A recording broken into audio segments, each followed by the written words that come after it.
Hello friends आज recipe छतु बेसर तरकारी जोटा कि पूरा देसी स्टाइल बनैबा।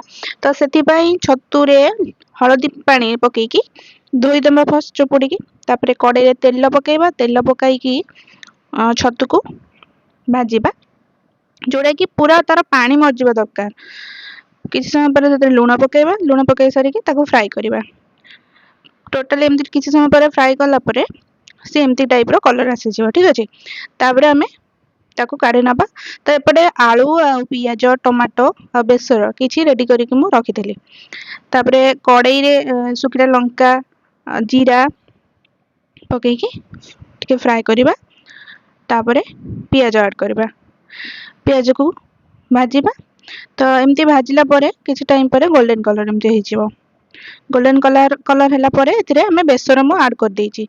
तो बेसर परे आमर लंका काश्मीरी चिली पाउडर हल्दी गुंड ए सब ऐड करके भाजवा ताको। तो भाजला परे एमती धीरे धीरे मसलाटा हो गला परे मुझे आलू ऐड करुच्ची। आपन चाहिए आलू ऐड कर परिबे न कर भी परिबे। तो एठी मु आलू ऐड करली ऐड कर साइला परे ताको भाजुची तापरे टिके पानी दबा जेहेतु एटो आलू पड़िची तो एठी पानी देले टिके इजिली सिझी जिवो सो सेति पई पानी दिया हला कड़ाई रे। तो यदि एठी आपण आलू स्किप करिवे ताले सेमती नॉर्मली तापर छतु ऐड करिवे। तो एठी जेहेतु मु आलू देइची तो आपण पानी देके एठी सिझिया को पडुची मते। तापरे देखंतु मु देखुची आलू सिझिला नै आलू सिझी जाइची ऑलरेडी एठी।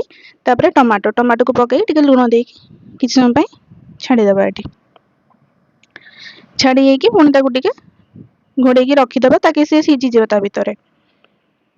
एमती सिझी साइला परे किसी टाइम परे देखंतु हेई गलानी पूरा गोल्डन कलर देखा होची जोटा कि मसला रा पूरा कलर आसी जाइची। आलू भी एठी आ भितरे सिझी जाइची। आलू सिझिला परे तापरे एथिरे हम कोन करबा ना छतु को ऐड करबा। छतु ऐड करिकी टिके ताको गोलेला परे कंटिन्यूअसली देखंतु एमती टाइप रो तार जो तरकारी रो झोल टाइप रो जोटा एमती टाइप रो आसी जिवो। आपन चाहिले ऐड करि परिबे पानी भी। तो ऑलरेडी रेडी हो जाइए छतु तरकारी जोटा कि हम रुटी सहित सर्व करछि। आपन चाहिले भात सहित भी खाइ परिबे। Thank you.